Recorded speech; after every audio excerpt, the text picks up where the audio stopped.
Hello everyone, my name is Fareed and I'm here to tell you my story today. I should probably start from the day when my perception about the world changed significantly. And that day was 25th of December 2008. On this day, I woke up in a friend's apartment in London. This day I cannot forget because I had no money to buy food. I had a feeling that I'm a failure. I haven't done much in my life. I was feeling very low, by the way, and I have all the fears and doubts what happened next. So before I continue what I did afterwards, after that day, I should tell you a little bit of my background, what I was doing actually in London in the first place. So I came here in 2008 in UK on a visa called Highly Skilled Migrant Program. And that visa I got when I was doing a job in PIA. So I got the job in PIA in 2003. I was hired in a grade 18 post, and then after three years I was accelerated in group 8, which is equivalent to roughly grade 18. So I had a very good working experience while working in PIA. And while doing job in PIA, I visited a lot of countries. Basically, I was manager ground handling. What ground handling does is actually they just this department do the contract with different airports in different parts of the world, in different cities.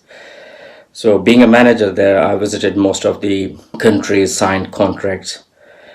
That was my job, and while doing this job I realized that I should go to UK, live there, get some more experience, and get more exposure, to be honest. So before getting into PIA job, I started from a very humble beginning. I got my education from government primary school. I was born in Jirak, which is roughly midway between Hyderabad and Tata. It was a very good start. When I was growing up in Jirak, I had very basic understanding of how people live in a humble setting where people don't have much money, but how to make your both ends meet, how to keep your head above water. It was something which I learned while staying in my village. So after my primary education, I got again matriculation from a government school, and at that time we moved from village to Hyderabad.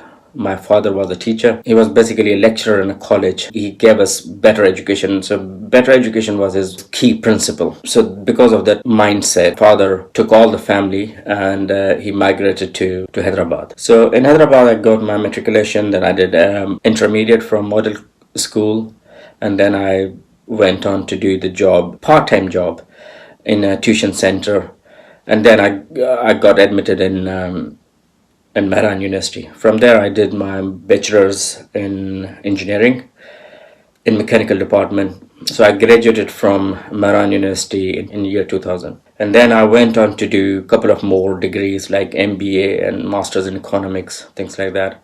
Based on the MBA, actually I got job in PIA, and at the time PIA, getting a job in PIA in a gazetted grade was very big challenge. I was doing my preparation for CSS at the time, so that helped to clear the tests and enabled me to compete in a very highly competitive selection process in PIA at the time. So what I did was, after getting job in PIA, I forgot about CSS because PIA was offering me very good salary and all the perks like medical for family, for my parents and everybody around me basically. So this was a big decision that I didn't go to the CSS path. I just stick with PIA for next 5 years. So from 2003 2008 I worked in PIA. But in 2008 United Kingdom announced a new visa regime, which was called HSMP, Highly Skilled Migrant Program. I applied for that, and because of my salary points and experience points and degrees and all these point-based criteria, I got the visa. So in 2008, I was having very good job. As I said, in grade 18, I had very good perks, but I decided to take a leap of faith, to take a bigger step in my career and move on to a new country where I don't know whether I will get a job or not. But I decided to leave PIA and go to United Kingdom. So this is what I did. In 2008, I came here in July, and at the time the financial crisis was about to kick in. 2008 famous financial crisis was causing havoc in UK and all across the world. So people were losing jobs. So for me to get a job was nearly impossible. And I had my savings, which I spent while applying jobs while I'm in the UK. So in roughly 5-6 months, I spent all my money. So this is where I started my story, that December 2008 was the year when I decided that I should probably go back and join PIE again, or try to find some odd job, because there was no proper jobs. That was a decision which was very difficult at the time, but I had to take it. So after thinking a lot, I contacted my PIA senior management, because I was working with a deputy managing director. I was advising him on certain areas like marketing, sales and engineering. I had a chat with the deputy managing director, Umar at the time, and I decided I should better leave PIA for good, for once. So I resigned because I came here in UK on 6 months leave without pay. Having no money and burning the boats to go back was a big decision, and I took that decision. So eventually what I ended up with no job in PIA, no money in my pocket, and no plans and no jobs in sight as well. So I was not sure whether I'll get a job in near future or not. So this is where the story actually begins. My struggle, my efforts, my continuous persistence and consistency to make my decision worthwhile, decision of staying in UK. I struggled initially. On 25th of December 2008, I said, okay, I will start looking for some odd jobs. And First of all, I got a job in a restaurant as a delivery driver. And I said, okay, fine. I was thinking myself as an 18th grade officer, and all the office environment and my staff and peons and everybody around me in PIA. And here I am. I'm doing my delivery jobs. But I said, okay, that's a good thing, at least, that I should keep I should be able to buy food at least to keep myself alive. So I took that job, and soon after I got admission as well in Manchester Business School, which is one of the top 5 business schools in the United Kingdom and top 50 in the world. I got admission part-time, got some bursary as well from the University of Manchester, saying that I should not be paying full fee. So I started part-time MBA and I started odd jobs as well. Afterwards, what happened was doing some odd jobs for probably a year, somewhere in the restaurant, I remember there was a convenience shop where I did some job as well for a few months. I eventually got job when things started getting better after financial crisis. The jobs were opening again, and in early 2010, I got job in Manchester in a company called Swisspo. That was end of my tough time of doing odd jobs and sleeping rough. And then with this job, I started getting reasonable amount of money every month, which was sufficient to pay my rent, sufficient to pay my part-time study fee, which I was doing with Manchester Business School. After that, once I was at the mid of the Manchester Business School MBA, I met a guy called Matthew Kendall. Matthew was an investor in a technology sector. And I had a plan, in my mind an idea of taxi or booking system like Uber and Careem. So I had the similar idea called Just Taxi. I started pitching that idea. It was 2012. I discussed this with Matthew, and he arranged a meeting with an investor.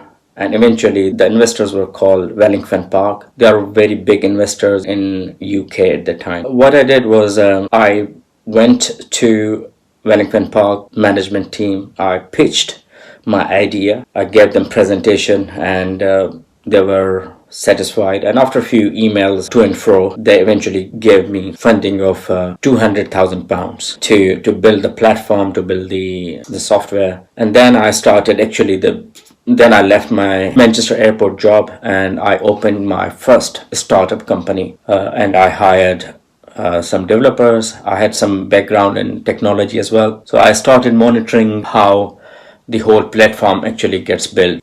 So we got that platform built to a degree, and then Uber came in the market. So we realized that we can't compete with Uber. So we changed the idea to actually become a dispatch company. So we now provide the whole software to taxi companies and the delivery companies, things like that. In Pakistan, there are a few companies who are using our software, like MyLift and Cargo Tech, I think. So that software become a more better option for us, because taxi apps were becoming so much crowded. Everybody was building those taxi apps. After that, after a couple of years, in 2015, I got a next investment of £500,000, and then another £500,000, and that's how I kept generating money and kept getting investment from UK investors. And right now, my company called Zoom Dispatch is operating in 30 countries, and we have got 128 clients in those 30 countries. We operate in Europe, USA, East Asia, and India, Pakistan. We've got clients in most of the countries in South Asia as well. So I started from a very humble beginning. As I said, I got my education from primary school, government primary school. I would say I remember that I wore yellow uniform, which most of you might relate to or remember. So starting from there, I got a very decent job in PIA, and then I got a very good visa, which was the settlement visa in 2008. After 5 years, I was supposed to get citizenship, so that's what I got in 2013. I became a British citizen as well. All this journey is kind of it has gone ups and downs. I was feeling very low in 2008. I was feeling very high in 2006 and 7 when I was enjoying decent job. And then I started again picking up myself. So it's not the end of the world if you feel low or if you end up doing odd jobs. It's just a bump in the life where you realize that you have got potential and you still have got hope and inspiration to keep forward. So finally, what advice I can give you? I'm really proud that the generation coming behind me, they are well equipped, well informed, and they are doing best to achieve their aspirations or their goals. A couple of things which I learned along the way, working with the investors and working with clients, understanding a few things which I should pass it on to you. Number one thing, keep away from negativity. Negativity is like a corrosion.